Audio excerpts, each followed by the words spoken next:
মাই নেটেড website এবং YouTube চ্যানেলে সকলকে স্বাগত। আমি অভিজিৎ দাস। আজ শুরু করছি অবজেক্ট ওরিয়েন্টেড প্রোগ্রামিং সম্পর্কে। এর আগে আমরা বিভিন্ন প্রোগ্রামিং ল্যাঙ্গুয়েজ সম্পর্কে পড়েছি। এটা লাস্ট তোমাদের অবজেক্ট ওরিয়েন্টেড প্রোগ্রামিং ল্যাঙ্গুয়েজ তোমাদের এই এখনকার সিলেবাস অনুযায়ী। তো এখানে কিছু অবজেক্ট ওরিয়েন্টেড প্রোগ্রামিংয়ের সংক্ষেপে ওওপি বলে, অর্থাৎ কি অবজেক্ট ওরিয়েন্টেড প্রোগ্রামিং। তো এর মূল পদ্ধতি কি, অবজেক্ট বা বাস্তু জগতে বাস্তব জগতে বস্তুর উপর ভিত্তি করে তৈরি করা হয়। তো এখানে অবজেক্ট মানে কি, অবজেক্ট হলো কি অবজেক্ট ওরিয়েন্টেড। অবজেক্ট মানে কি পৃথিবীতে যত রকম বস্তু আছে তা সবই একটা অবজেক্ট করা হয়, অবজেক্ট হিসেবে ধরা হয়, অর্থাৎ বস্তু। তো সেই বস্তুর কী থাকে, সেই বস্তুর থাকে কী থাকে, প্রপার্টিস থাকে এবং মেথড থাকে, কাজ। মানে কোনো একটা বস্তু, যেমন একটা গাড়ি, তার গাড়ির কী আছে, গাড়ির কি তার প্রপার্টিস কি, তার রং, তার মডেল নাম্বার কি গাড়ি, আর মেথড কি, সে কী কাজ করে, কীভাবে কাজ করে, সেটা হলো মডেল।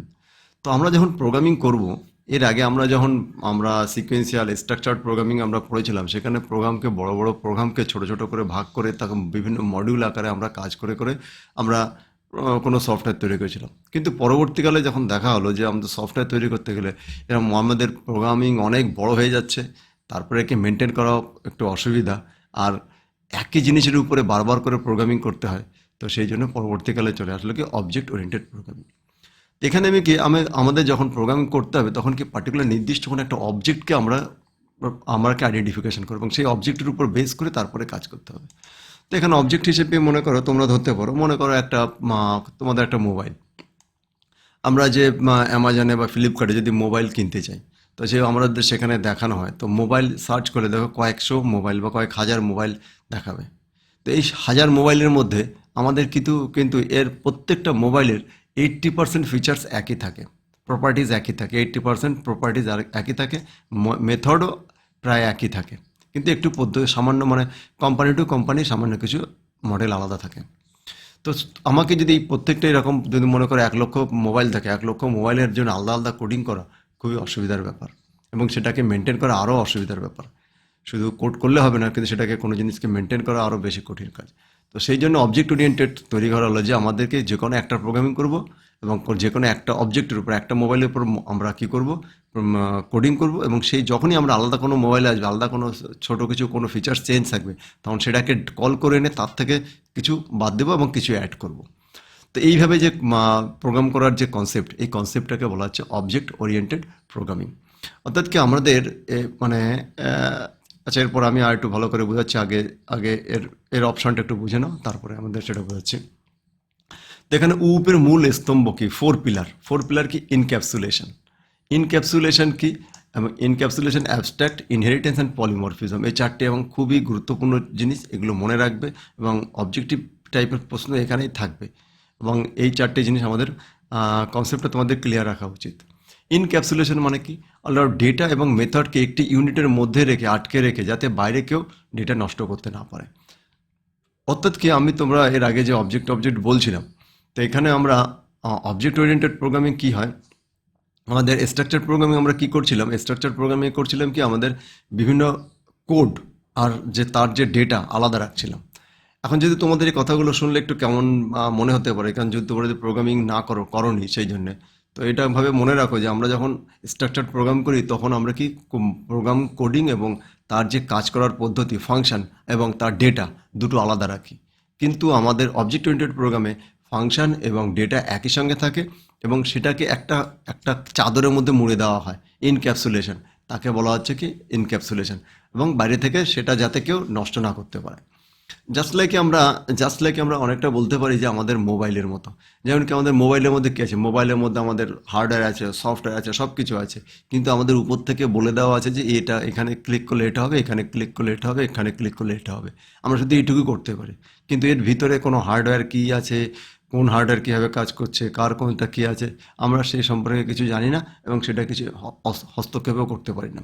যার ফলে কি আমাদের মোবাইলটা অনেক দিন বেশি চলে। যেমন আগে আমাদের মোবাইলে কী থাকতো, আগে মোবাইলে ব্যাটারি খোলা সম্ভব, খোলা যেত, কিন্তু এখন বর্তমানে মোবাইল কী করেছে, ব্যাটারি আমাদের কী হচ্ছে, বেশিরভাগ প্রবলেম কোম্পানি দেখলো যে বেশিরভাগ এই মোবাইল খোলাপড়া করতে গিয়ে ওখানে কানেকশানের কারণেই আমাদের মোবাইলগুলো বেশি খারাপ মনে হচ্ছে, বা কাস্টমার একটু অসুবিধা বোধ করছে। সেই জন্য কী করলো, এখন মোবাইল মোটামুটি সিল করে দেওয়া হয়। তো নির্দিষ্ট দোকানে গিয়ে নির্দিষ্ট প্রসিডিওর মেনটেন না করে সেই সাধারণ মানুষ আর সেই মোবাইল মানে ব্যাটারিগুলো খুলতে পারে না। তো এটাকে ওয়ান টাইপ অফ এনক্যাপসুলেশন বলে। অর্থাৎ কি তুমি সমস্ত কিছু তোমার মধ্যে লুকিয়ে রাখা হবে, কিন্তু তোমাকে শুধু বলে দেওয়া হবে তুমি এইটুকু কাজ করো, ওর ভিতরে কী আছে কীভাবে কাজ করছে সেটা তোমার দেখার দরকার নেই। তো সেটাকে বলা হচ্ছে এনক্যাপসুলেশন। এটা সবথেকে গুরুত্বপূর্ণ একটা মানে আমাদের এখানে পিলার বলছে বা বৈশিষ্ট্য।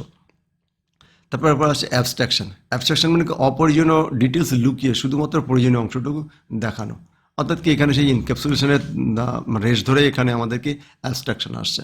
অর্থাৎ কি তুমি কাজ করো যে আমাদের এই যে মনে করো যে আমাদের যে মোবাইলের যে এখানে বাম দিকের বাটনটা প্রেস করে কিছুক্ষণ প্রেস করে রাখলে কী হবে, ওটাকে অন হবে, আর কিছুক্ষণ প্রেস করে রাখলে অফ হবে। তো সেটুকু তুমি এইটুকুই যেন অন এবং অফ হয়। কিন্তু কীভাবে হয়, কেন হয় না, আমি 1 সেকেন্ড টিপে রাখলে 1 টিপের সঙ্গে সঙ্গে ছেড়ে দিলে কেন অন অফ হয় না, এবং টিপে একবার ছেড়ে দিলে অন অফ হয়, কিন্তু অনেকক্ষণ ধরে চেপে রাখলে ওটা অফ হয়ে যায়, কেন হয়? কিন্তু কেন হয় সেটা আমাদের কোম্পানি বা যারা এটাকে ডিজাইন করেছে, এই সফটওয়্যার ডিজাইন করেছে তারা জানে, কিন্তু তোমাকে সেটা করতে দেওয়া হবে না, কারণ তুমি একজন সাধারণ ব্যবহারকারী, তুমি কি এটা করলে এটা হবে সেটাই। তো সেইগুলোকে বলা হচ্ছে অ্যাবস্ট্রাকশন। অর্থাৎ কি আমাকে সিস্টেমকে সুবিধা রাখার জন্য, যারা কম জানে সিস্টেম সম্পর্কে তাদেরকে ভালো রাখার জন্য এই পদ্ধতি, তাকে বলা হচ্ছে অ্যাবস্ট্রাকশন। এরপর হচ্ছে ইনহেরিটেন্স, মানে একই ক্লাসের বৈশিষ্ট্য অন্য ক্লাসে কপি বা ব্যবহার করা হয়। অর্থাৎ কি আমরা যেমন প্রথমে তোমাদের বলেছিলাম যে অবজেক্ট যখন আমরা একটা মোবাইল যখন আমি তোমাদের যখন ডিজাইন করা হয় তার যে 80% একই থাকে, তখন কি হয়, এখন কোম্পানি যদি বিভিন্ন আমাদের এখানে বিশ্বে অনেক অনেক বড় বড় কোম্পানি আছে, তো সেই সব কোম্পানি যদি একই রকম মোবাইল তৈরি করে তাহলে তো মানুষ আর কিনবে না, তাহলে যে কোনো একজনের কাছ থেকে কিনবে।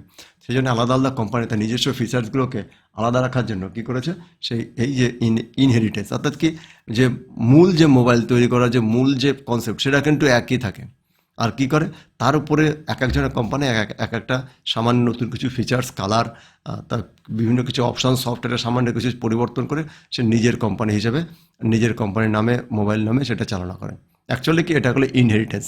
এটা কিন্তু মোবাইলের যে মূল কনসেপ্ট, মোবাইল তৈরির যে ধারণা, মোবাইল যেটা সেটা কিন্তু আমাদেরকে একটাই, এবং সেটাকে আমরা কি ইনহেরিটেন্স গেলে আমাদের মানে বংশ পরম্পরায় সেটাকে নিয়ে চলে এসে আমরা কাজ করছি, তাকে বলা হচ্ছে ইনহেরিটেন্স। এরপর হচ্ছে পলিমরফিজম কি একই নামের মেথড ভিন্ন ভিন্ন পরিস্থিতি ভিন্ন ভিন্ন কাজ করে। একই নামের মানে পলিমরফিজম মানে একই নামের জিনিস ভিন্ন ভিন্ন স্থিতিতে, মানে নাম কিন্তু একই, কিন্তু বিভিন্ন যখন পরিস্থিতি অনুযায়ী সেটা আলাদা আলাদা কাজ করে। যেমন আমরা এর পরবর্তীতে আমরা পাইথনে কোডিং করতে গিয়ে দেখব যে আমি যদি 5+5 করি নাম্বারের ক্ষেত্রে তাহলে আমি 10 পাবো। আবার যদি 5টাকে আমি যদি টেক্সট হিসেবে দেখি 5+5 করি তাহলে আমরা কী পাবো, 55 পাবো। তাহলে কিন্তু আমাদের দুটোই অ্যাডই করছি, কিন্তু এক সময় পরিস্থিতি কি, এক সময় পাচ্ছি 10 উত্তর পাচ্ছি, এক সময় উত্তর পাচ্ছি 55। এটা একটা আমি সিম্পল উদাহরণ দিলাম, কিন্তু অ্যাকচুয়ালি পলিমরফিজম আলাদা। আমরা যখন ক্লাস আমরা তৈরি করবো, সেই ক্লাস তৈরি করি মানে একই ক্লাস, আর সেই ক্লাসটাকে আমরা ইনহেরিট করে তার মধ্যে সামান্য কিছু আলাদাভাবে কাজ করে নেওয়া যায়, তাকে বলা হচ্ছে পলিমরফিজম। তো এই যে চারটে অপশান কিন্তু খুবই গুরুত্বপূর্ণ আমাদের অবজেক্ট ওরিয়েন্টেড প্রোগ্রামিংয়ের ক্ষেত্রে, এই encapsulation, abstract, inheritance and polymorphism.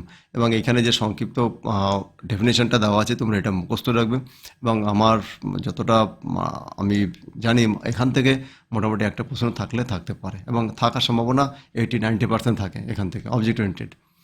তো এইখানে আমাদের এই অবজেক্ট ওরিয়েন্টেডের সুবিধা এবং কিছু সুবিধাও আছে, কিছু অসুবিধাও আছে। সুবিধা কি, ডেটা সিকিউরিটি, অর্থাৎ কি এখানে আমরা কাউকে কিছু মানে বাইরে থেকে কাউকে কিছু দেখতেই দিচ্ছি না, শুধুমাত্র ব্যবহার করতে দিচ্ছে।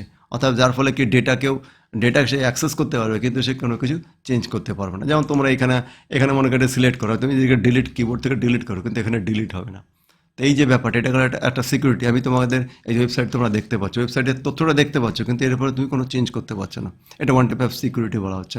তাহলে কোর রিইউজিবিলিটি, অর্থাৎ কি রিইউজিবিলিটি মানে কি প্রথম বারবার ব্যবহার করা, অর্থাৎ ইনহেরিটেন্স ব্যবহার করে একই লেখা কোড বারবার করে ব্যবহার করা যাচ্ছে, এতে সময় সাশ্রয় এবং কম্পিউটারের বা সফটওয়্যারের যে স্পিড সেটাও বেড়ে যাচ্ছে। সহজ মেনটেনেন্স, অর্থাৎ বড় বড় প্রজেক্টের ক্ষেত্রে কোনো সমস্যা হলে অবজেক্ট বা ক্লাসের কাজ করলেই হয়, পুরো কোড ঘাঁটতে হয় না। অর্থাৎ কোনো একটা অবজেক্ট আমি মনে করো এই যে অ্যামাজনে মনে করো নতুন একটা ফোনে অ্যাড হবে, তো তো সেখানে কি আগে থেকে অনেক ফোন আছে, তার ফিচার্সগুলো কোডিং করা আছে, জাস্ট শুধু একটা কল করলাম, তার থেকে এই ফোনের নামটা কি সেটা চেঞ্জ করে দিলাম, কালার কি সেটা চেঞ্জ করে দিলাম, মানে সামান্য হয়তো 5% ডেটা চেঞ্জ করে দিলে আমাদের পুরো কোডিংটা হয়ে যায়। তো সেটাকে বলা হচ্ছে সহজ মেনটেনেন্স, অর্থাৎ কি কোনো কিছু অ্যাড করা, কোনো কিছু ডিলিট করা, এগুলো আমাদের খুব সোজা হয়। বাস্তবসম্মত ডিজাইন, অর্থাৎ যেহেতু অবজেক্ট বাস্তবসম্মত মানে কি, এটা যেহেতু অবজেক্ট ওরিয়েন্টেড, অর্থাৎ অবজেক্টের উপরে মানে মেইন ফোকাস আছে অবজেক্টের উপরে, অর্থাৎ যে বস্তুটা, সে বস্তুটার তার প্রপার্টিস কি, তার মেথড কি, তার উপরে মেইন করে আমরা কোডিং করা হচ্ছে, অর্থাৎ সেই জন্য এটাকে বলা হচ্ছে বাস্তবসম্মত ডিজাইন বলা হচ্ছে। তার টিম ওয়ার্ক, যেহেতু এর বড় প্রজেক্ট, এটা ক্লাসে অবজেক্টে কাজ করে, সেই জন্য এখানে কী বলে টিম ওয়ার্কেও কাজ করানো যেতে পারে। তো এখানে আমাদের এই অবজেক্ট ওরিয়েন্টেড প্রোগ্রামিংটা যেটা আছে, এটা আগের যতগুলো আমরা পড়েছি, আমরা কি পড়েছি, সিকোয়েন্সিয়াল পড়েছি, স্ট্রাকচার পড়েছি, প্রসিডিউরাল পড়েছি, নন প্রসিডিউরাল পড়েছি, সব কিছু মিলে একটা বলা হচ্ছে অবজেক্ট ওরিয়েন্টেড প্রোগ্রামিং। এখানে তো এখানে এর অসুবিধাটা কি, এর শেখা খুব কঠিন, মানে যেহেতু এর এত সুবিধা, তার ফিচার, সেই জন্য একটু কঠিনই হবে।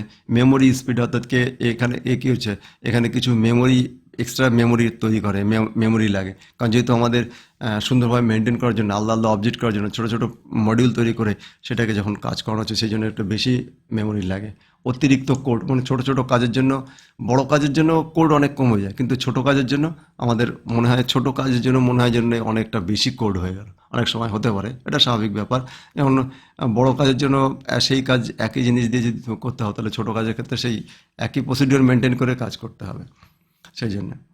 তো যেমন মনে করো, তুমি মনে করো কোনো একটা ছোটো একটা মেলাতে তুমি টিকিট সিস্টেম করেছো, আর রেলওয়ে রিজার্ভেশন সিস্টেম। এখন শুধু তুমি যদি সেই মেলার টিকিট সিস্টেম যদি রেলওয়ে রিজার্ভেশনের সঙ্গে তুলনা করো, দুটোই একই জিনিস, এখানেও টিকিট কাটবে, ওখানে টিকিট কাটবে, কিন্তু তুমি যদি সেই মেলাতে টিকিট কাটাটাকে রেলওয়ে রিজার্ভেশনের সঙ্গে তুমি অ্যাড করো, তাহলে সেখানে মানে ছোটো জায়গায় অনেক বড় ব্যবহার করতে গেলে খুবই অসুবিধা। ঠিক অবস্থাটাও ঠিক এখানে এমনি।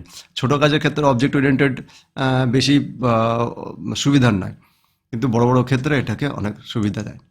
তো পরিকল্পনার সময়, অর্থাৎ কি, এই যে অবজেক্ট ওরিয়েন্টেড প্রোগ্রাম করতে গেলে আগে আমাকে পুরো নির্দিষ্ট পরপর প্রসিডিওর মেনটেন করে করতে হবে, অর্থাৎ প্রথমে প্রোগ্রাম করতে হবে, অ্যানালিসিস করতে হবে, তারপর কোডিং করতে হবে, তারপর সেটাকে ইমপ্লিমেন্টেশন করতে হবে, তারপরে আবার যে ডিবাগিং করতে হবে, এই সমস্তগুলো করার পরে তারপরে আমাদের কি হবে, আমাদের মূল সফটওয়্যারটা তৈরি হবে। তা যেহেতু বড় বড় কাজে সেখানে সিকিউরিটি অনেক কিছু মেনটেন করতে হয়, সেই জন্য আমাদের পরিকল্পনা করে কাজ করাটাই বেশি সুবিধাযোগ্য হবে, কিন্তু সাধারণ কারীর ক্ষেত্রে এটা অসুবিধায়। তো এরকম অবজেক্ট ওরিয়েন্টেড প্রোগ্রামিং ল্যাঙ্গুয়েজ কোনটা, জাভা, পাইথন, C++, C#, এখানে C# এটা C# বলে, এইগুলোকে থাকে। তো এইগুলো হলো আমাদের অবজেক্ট ওরিয়েন্টেড প্রোগ্রামিং। এখানে দেখো, এরপরে তোমাদের নিচে অনেকগুলো আমরা যাগুলো পড়লাম তার প্রত্যেক অনেকগুলো পার্থক্য দেওয়া আছে। এই পার্থক্যগুলো একবার পড়ে নেবে, তাহলে তোমাদের পুরো লেসনটাও মুখস্থ হয়ে যাবে। আর লেসনটা তো পরপর তোমরা পড়বে, একবার ভিডিওটা দেখবে, তারপরে লেসনটা পড়বে। এখানে সব পার্থক্যগুলো আছে, তোমরা একবার এটা একটু পড়ে নেবে। তো আজকে এই ভিডিওটা আমি এখানে শেষ করছি, এবং এই চ্যানেলকে লাইক, শেয়ার এবং সাবস্ক্রাইব করবে।